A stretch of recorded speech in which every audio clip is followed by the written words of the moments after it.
This is Eagle News, Washington, D.C. I am Eliza Gonzalez Manglikmot. Officially observed on the last Monday of May, Memorial Day is a day when those who died in active military service are remembered.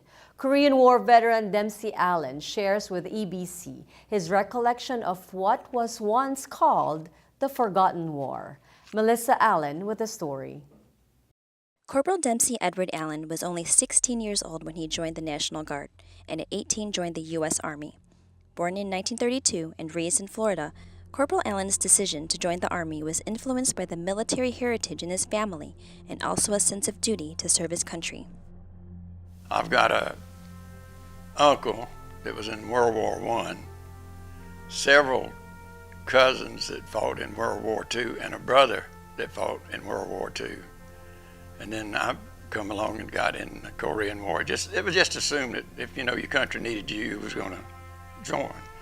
And all of my friends, several of my friends come by and said, let's go volunteer to go into the Army. I said, it's fine with me. I said, that's because I pretty well feel like doing that anyway. I did it because I wanted to do it. I did it. I volunteered. Wasn't drafted, and they were drafting them back in those days. After 4 months of basic combat training, on April 1, 1951, he was sent to Busan, South Korea as part of the UN forces to support the anti-communist war effort against North Korea.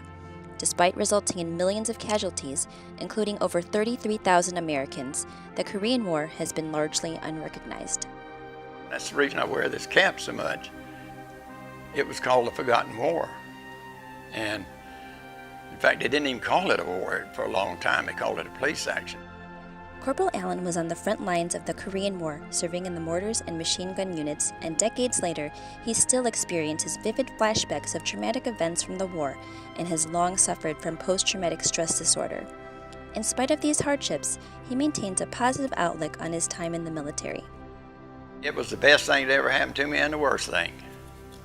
Those two things.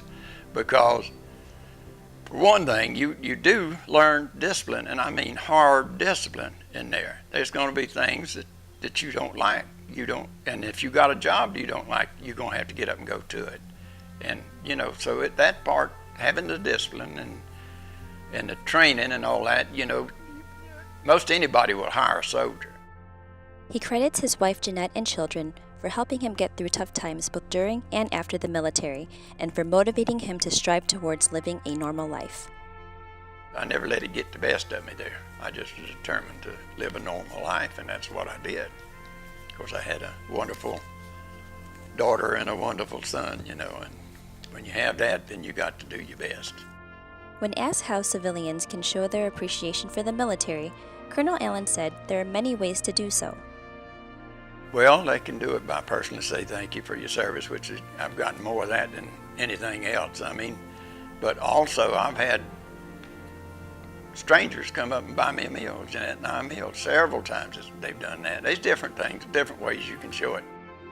Colonel Allen is father to children Michael and Kathy, as well as a loving grandfather of 2 and great-grandfather of 3 young children. On behalf of EBC, we sincerely thank all active duty U.S. military and veterans in all branches, as well as their families, for their sacrifice and dedication. I'm Melissa Allen with the EBC Florida Bureau, and we are always one with 25. Thank you, Melissa.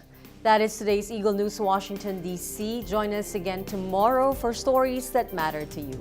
Visit our websites at Eaglenews.PH and EagleNewsLive.com. Like us on Facebook and follow us on Twitter at Twitter.com/EagleNewsPH. I am Eliza Gonzalez Manglikmot, always one with 25.